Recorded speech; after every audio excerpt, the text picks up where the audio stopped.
चौथी शताब्दी की शुरुआत का भारत आज जैसा नहीं था। मौर्य साम्राज्य के पतन के बाद भारत छोटे छोटे टुकड़ों में बिखर चुका था। हर एक 100 मील पर एक नया राजा था और हर राजा दूसरे का दुश्मन। उत्तर में कुषाण और शक अपनी ताकत दिखा रहे थे और दक्षिण में नए राजवंश उभर रहे थे। भारत को एक ऐसे सूत्रधार की जरूरत थी जो इन बिखरे हुए मोतियों को फिर से एक माला में पिरो सके, और यह काम शुरू हुआ मगध की राजधानी पाटलिपुत्र में। नमस्कार दोस्तों, इतिहासकार V.A. स्मिथ ने जब भारत का इतिहास लिखा, उन्होंने एक भारतीय राजा को भारत का नेपोलियन कहा। लेकिन क्या ये तुलना सही थी? नेपोलियन बोनापार्ट, जिसने आधी दुनिया जीत ली लेकिन अंत में वाटरलू की लड़ाई में सब कुछ खो दिया। उसने बंदी गृह में दमघोटू जीवन व्यतीत किया। वहीं भारत का वो सम्राट जिसने उत्तर में बर्फीले पर्वतों से लेकर दक्षिण में समुद्र तट तक, पूर्व के जंगलों से लेकर पश्चिम के रेगिस्तान तक सैकड़ों युद्ध लड़े, लेकिन अपने पूरे जीवन में एक भी युद्ध नहीं हारा। उसके शरीर पर 100 से ज्यादा घाव थे, लेकिन उसकी तलवार की चमक कभी फीकी नहीं पड़ी। ये कहानी नेपोलियन की नहीं है, ये कहानी उससे भी महान योद्धा की है। ये कहानी है गुप्त वंश के उस सूरज की जिसके उदय के साथ ही भारत का स्वर्ण युग शुरू हुआ, जिसने भारत को आपस में जोड़ा अपने धर्म और संस्कृति से। ये कहानी है महाराजाधिराज समुद्रगुप्त की। तो चलिए शुरू से शुरू करते हैं, क्योंकि इतिहास ही भविष्य की असली नींव है। साल 335 ईस्वी के आसपास गुप्त वंश के राजा चंद्रगुप्त प्रथम ने एक भरी सभा में अपने सभी बेटों के सामने समुद्रगुप्त को गले लगाया और कहा, तुम इस धरती का पालन करो। यह सिर्फ एक राज तिलक नहीं था, यह एक बहुत बड़ी जिम्मेदारी थी। लेकिन इतिहास के पन्ने बताते हैं कि यह रास्ता आसान नहीं था। समुद्रगुप्त का बड़ा भाई कांच इस फैसले से खुश नहीं था। कुछ सिक्कों पर कांच का नाम मिलता है, जो इशारा करता है कि शायद गद्दी के लिए एक गृह युद्ध हुआ था। लेकिन समुद्रगुप्त ने उस आंतरिक विद्रोह को कुचल दिया और अपनी तलवार को म्यान से बाहर निकाल लिया, एक ऐसे मिशन के लिए जिसे दिग्विजय कहा गया, यानी दिशाओं को जीतना। समुद्रगुप्त की युद्ध नीति को समझने के लिए हमें प्रयागराज के किले में खड़े उस अशोक स्तंभ को देखना होगा,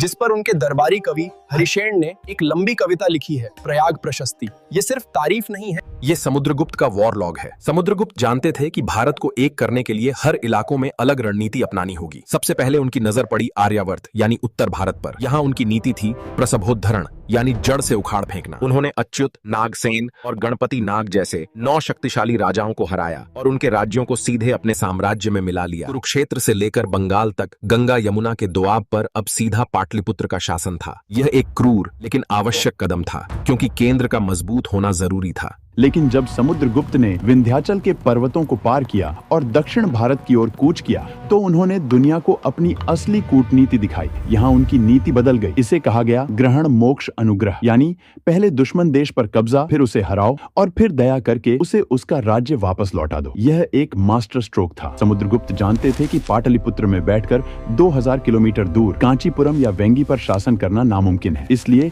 उन्होंने दक्षिण के 12 राजाओं को हराया, उनसे अपनी अधीनता स्वीकार करवाई, उनसे टैक्स लिया और उन्हें उनका राज्य वापस दे दिया। उन्होंने महेंद्रगिरी के राजा से लेकर पल्लव राजा विष्णुगोप तक को अपने सामने झुकने पर मजबूर कर दिया। सोचिए, उस जमाने में जब सड़कें नहीं थीं, घने जंगल थे, तब एक सेना का हजारों किलोमीटर सफर करना और अजेय रहना किसी चमत्कार से कम नहीं था। समुद्रगुप्त का रथ यही नहीं रुका। उनकी तीसरी विजय थी आठविक राज्यों की। यह मध्य भारत के गाजीपुर से लेकर जबलपुर तक फैले घने जंगल थे, जहां वनवासी राजाओं का राज्य था। इन जंगलों को पार किए बिना उत्तर और दक्षिण का मेल नहीं हो सकता था। समुद्रगुप्त ने इन जंगली कबीलों को अपना सेवक बना लिया। अब बारी थी सीमावर्ती राज्यों की। पूर्व में समतट बंगाल, कामरूप असम और नेपाल जैसे राज्यों ने, और पश्चिम में मालवा, अर्जुनियन और यौधेय जैसे गणराज्यों ने समुद्रगुप्त की विशाल सेना को क्षितिज पर देखते ही हथियार डाल दिए। उन्होंने सर्व करदान और आज्ञाकरण की नीति अपनाई, यानी टैक्स दो, आज्ञा मानो और राज करो। और अंत में भारत के बाहर की विदेशी ताकतें, कुषाण और शक, जो कभी भारत पर राज करने का सपना देखते थे, उन्होंने समुद्रगुप्त के दरबार में आकर अपनी बेटियों का विवाह गुप्त वंश में करने का प्रस्ताव रखा। इसे कन्योपायन कहा गया। अफगानिस्तान तक के शासकों ने समुद्रगुप्त की गरुड़ मुहर को स्वीकार कर लिया था। लेकिन क्या समुद्रगुप्त सिर्फ एक प्यासा योद्धा था? क्या उसकी पहचान सिर्फ खून और युद्ध के मैदान थे? जवाब है बिल्कुल नहीं। यही बात उन्हें नेपोलियन से अलग बनाती है। जब युद्ध के नगाड़े शांत होते थे, समुद्रगुप्त के हाथों में तलवार की जगह वीणा होती थी। इनके द्वारा जारी किए गए सोने के सिक्कों को देखिए। एक तरफ वो परशु कुल्हाड़ी लेकर यमराज की तरह खड़े हैं, दूसरी तरफ वो पालथी मारकर बैठे हैं और मग्न होकर वीणा बजा रहे हैं। उन्हें कविराज की उपाधि दी गई थी। कहते हैं कि वो नारद और तुम्बुरु जैसे गंधर्वों को भी संगीत में लज्जित कर सकते थे। वो एक रक्षक भी थे और एक कलाकार भी। वेदों के ज्ञाता थे और शास्त्रों के विद्वान। उनके दरबार में वसुबंधु जैसे बौद्ध विद्वानों का भी उतना ही सम्मान था जितना ब्राह्मणों का।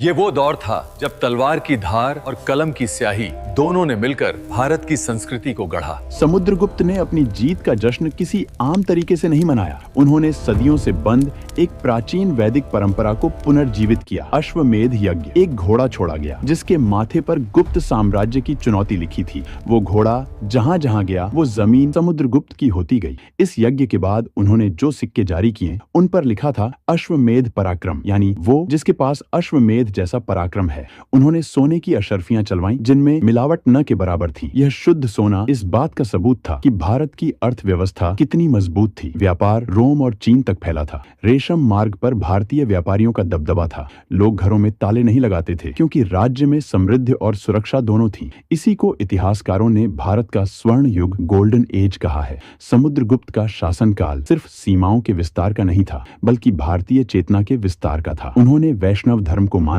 अपना चिन्ह गरुड़ रखा, लेकिन कभी भी धर्म को तलवार की नोक पर नहीं रखा। उन्होंने जो ढांचा खड़ा किया उसी की नींव पर उनके बेटे चंद्रगुप्त द्वितीय यानी विक्रमादित्य ने नवरत्नों का दरबार सजाया, जहां कालिदास और वराहमिहिर जैसे सितारों ने जन्म लिया। अगर समुद्रगुप्त ने वो युद्ध न जीते होते, अगर उन्होंने भारत को एक राजनीतिक छत्र के नीचे न लाया होता, तो शायद कालिदास के नाटक, आर्यभट्ट का गणित और अजंता की गुफाओं की कला कभी पनप ही नहीं पाती। समुद्रगुप्त के समय को क्यों भारत का स्वर्णकाल कहा जाता है, अक्सर आपके मन में आता होगा। आइए जानते हैं इस आखिरी अंक में। लगभग 40 साल तक अखंड शासन करने के बाद जब 375 ईस्वी में समुद्रगुप्त ने अपनी देह त्यागी, तो वो अपने पीछे सिर्फ एक साम्राज्य नहीं बल्कि भारत का स्वर्ण युग, गोल्डन एज छोड़ गए। उनका प्रभाव हिंदू कुश की बर्फीली चोटियों से लेकर बंगाल की खाड़ी तक गूंजता था। V.A. स्मिथ ने उन्हें नेपोलियन कहा, लेकिन सच तो यह है कि यह तुलना उस महान सम्राट का अपमान है। नेपोलियन की कहानी वाटरलू की हार और निर्वासन पर खत्म हुई, जबकि समुद्रगुप्त ने अपने जीवन में पराजय शब्द कभी सुना ही नहीं। नेपोलियन की महत्वाकांक्षा ने फ्रांस को बर्बाद किया, लेकिन समुद्रगुप्त की दृष्टि ने भारत को सोने की चिड़िया बना दिया। प्रयागराज का वो पत्थर आज भी गवाही देता है कि एक ऐसा राजा था जिसका शरीर भले ही कई युद्धों के घावों से भरा था, लेकिन जिसके सिक्कों पर वीणा बजती थी और हृदय में संगीत बजता था। उसने तलवार से सीमाएं जीती और संगीत से आत्मा। वो भारत का नेपोलियन नहीं था, वो भारत का एकमात्र समुद्रगुप्त था, अद्वितीय, अपराजित और अमर। अगर आप भी भारत के उस इतिहास को जीना चाहते हैं जिसे अक्सर किताबों में कम करके आंका गया, तो अभी हमारे चैनल एंशिएंट इंडिया व्लॉग को सब्सक्राइब करें और बेल आइकॉन दबाएं। इतिहास रटने के लिए नहीं, समझने और गर्व करने के लिए है। जुड़िए हमारे साथ इस सफर में।